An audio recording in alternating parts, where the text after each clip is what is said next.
오늘 말씀은 세일산이라고 하는 이것은 에돔 족속이 살던 산을 지역을 이야기합니다.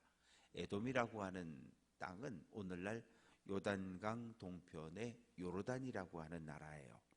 요르단이라고 하는 나라인데 요단 동편의 사해 남동쪽으로 쭉 길게 있는 나라입니다.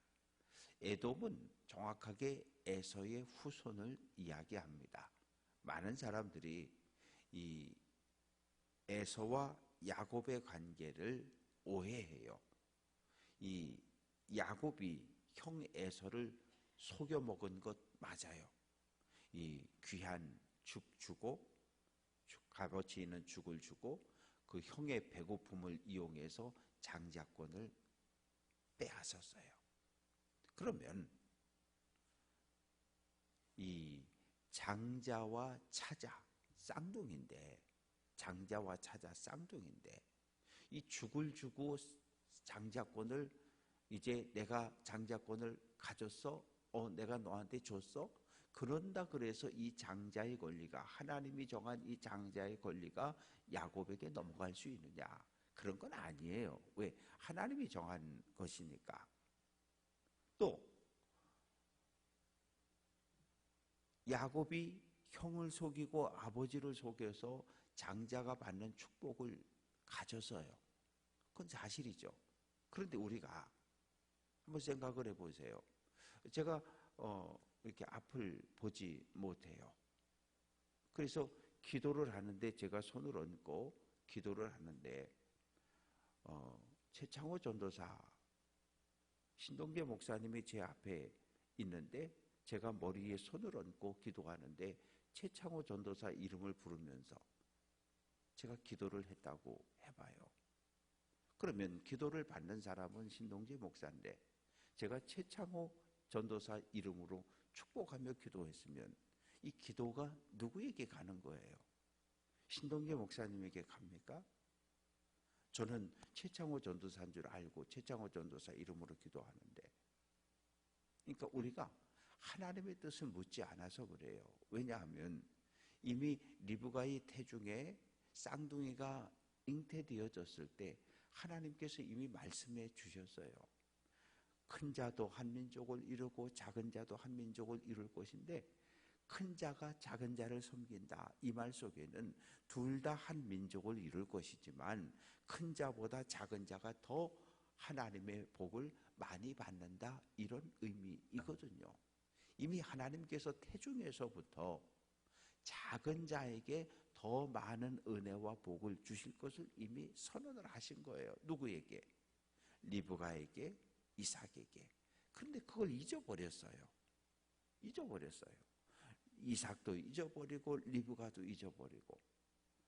그리고는 이 이삭은 장남 중심의 사회니까 이삭은 그냥 애서 우리에서 이러고 사는 거고, 리브가는 성격이 맞는 야곱을 이렇게 떠받들며 사는 거고, 4명이 사는 집에 2대2로 나뉘어서 계속 눈에 보이지 않는 싸움과 다툼이 일어났던 것이 이삭의 가족입니다.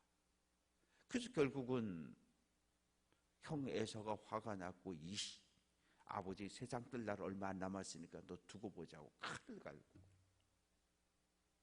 그러니까 리브가는 한 날 두 아들을 잃게 생겼으니까 이 야곱을 도망치게 만들잖아요. 성경 어디에도 야곱이 집을 떠난 이후에 엄마 리브가와 만났다는 이야기가 없어요. 그 이야기 속에는 야곱이 바단 아람으로 도망간 이후에 엄마는 죽었다는 이야기예요. 엄마는 죽었어요. 그러니까 다시 얼굴을 못 본 거죠. 얼마나 슬픈 일입니까? 그러면 에서와 야곱이 화해를 하지 않았느냐? 많은 사람들이 자꾸 화해를 안 했을 거라고 생각해요. 아니요, 화해했어요. 언제? 야곱이 바단 아람에서 20년을 지내고 내려오다가 야복강에서 하나님의 사람과 만나 밤새도록 씨름하고, 그리고 거기에서 환도뼈를 한 대, 엉치뼈를 두들겨 맞아서 여기 뼈가 부러지잖아요. 그래서 그때부터 평생을 장애인으로 살아가잖아요.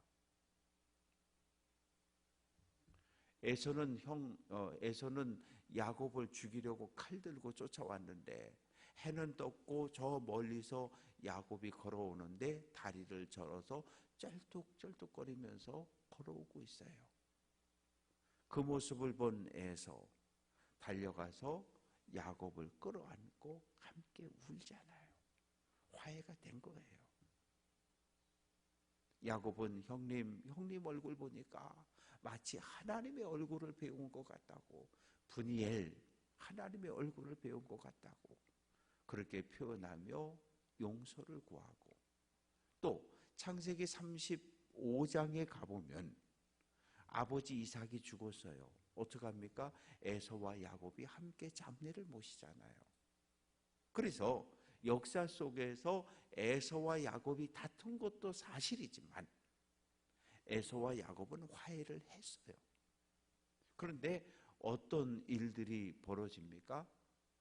430년 애굽에서 살던 야곱의 후손이 애굽을 떠나서 광야를 걸어서 이제 에돔 땅을 지나야 왕의 대로 고속도로를 걸어서 이렇게 요단강으로 올라가서 건너올 수 있는데, 사람을 보내서 에돔 왕에게 우리가 좀 왕의 대로 고속도로를 좀 이용하겠다. 고속도로 사용료 낼 것이고 물값도 주고 음식을 사 먹으면 다 음식값 주고 가겠다. 과일을 따 먹으면 과일값을 주고 가겠다. 그런데 에돔 왕이 칼을 들고 군대를 몰고 나오잖아요. 우리 땅에 들어오는 놈은 다 죽인다고, 못 들어온다고. 그래서 또 저 홍해 쪽으로 뺑 돌아가지고 이렇게 왕의 대로를 타고서 모압 땅까지 올라갔던 역사적 사실이 있어요. 그런데 오늘 말씀을 쭉 읽어보면 인자야, 예 하나님, 얼굴을 세일산으로 향하고 예언하라. 그 말은 에돔 족속을 향해서 예언하라는 거예요. 네, 알겠습니다. 3절에 세일산아, 내가 너를 대적해서 내 손을 내 위에 편다. 하나님의 손이 펼쳐질 땐 능력이 나타나요. 애굽에서 고통받던 이스라엘 민족을 구원하셨어요. 바벨론의 포로로 끌려갔던 포로들을 다시 해방시켜서 예루살렘으로, 가나안으로 돌아오게 하셨어요.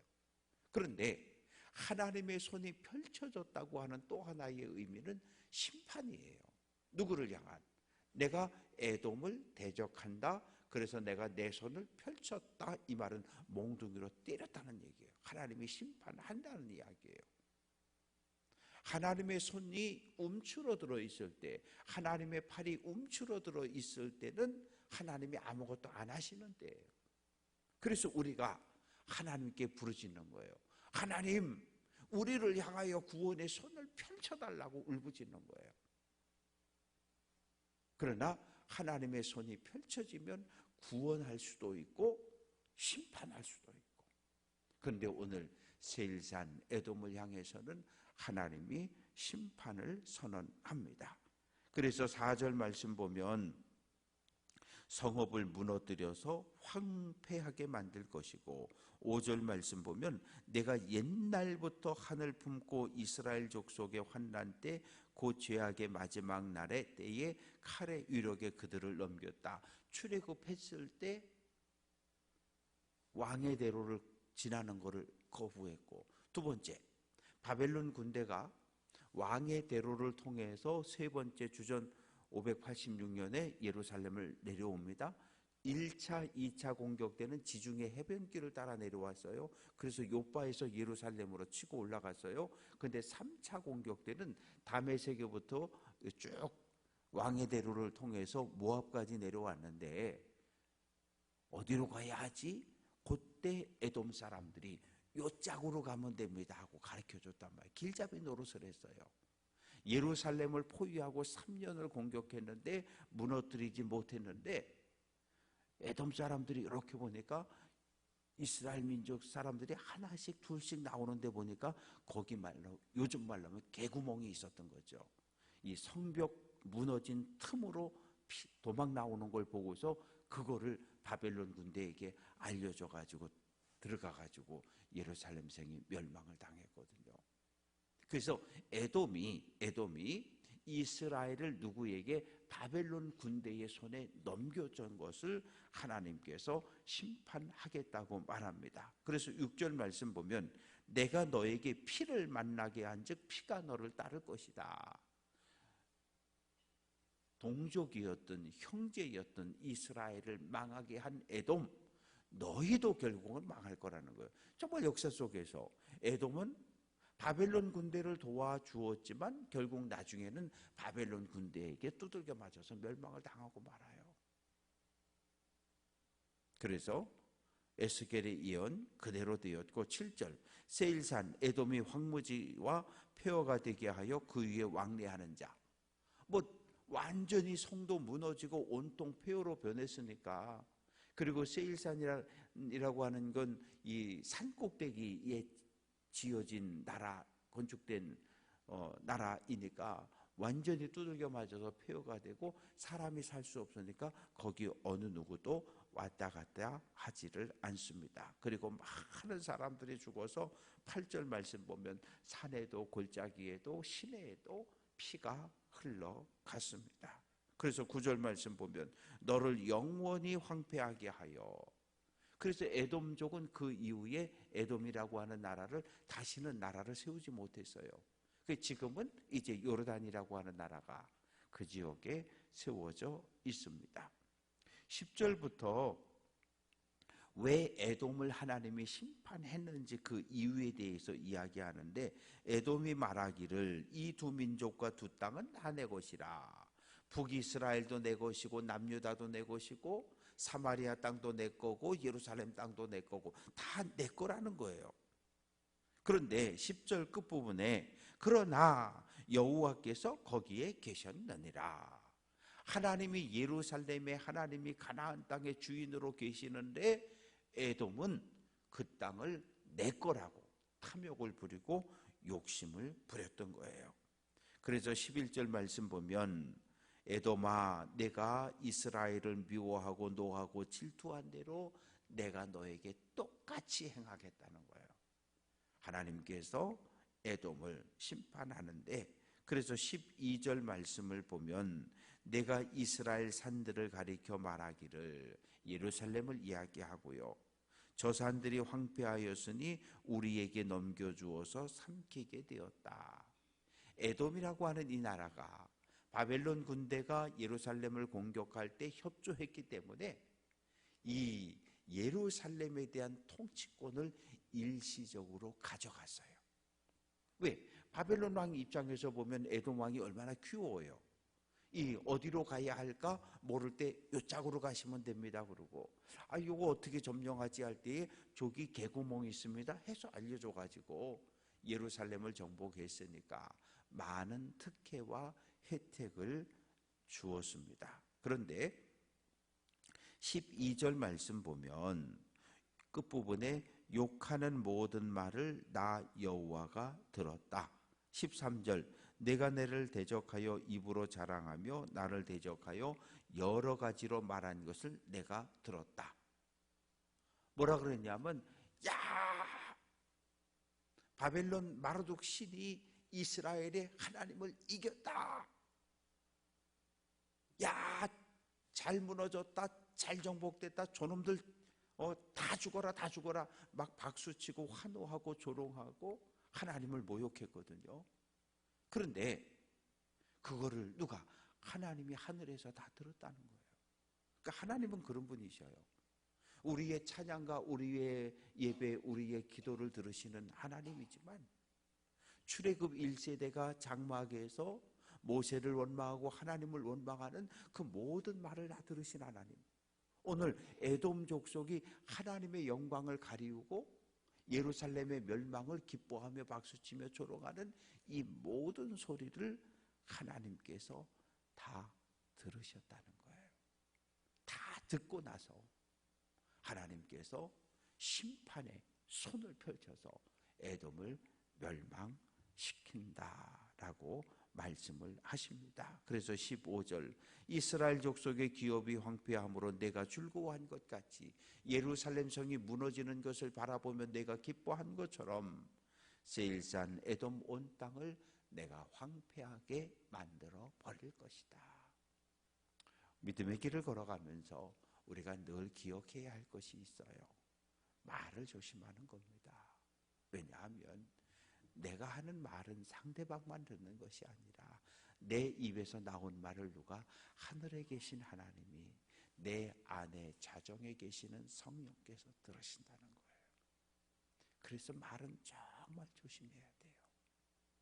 내 입에서 나온 말은 쏟아진 물과 같아요. 다시는 주워 담을 수가 없어요.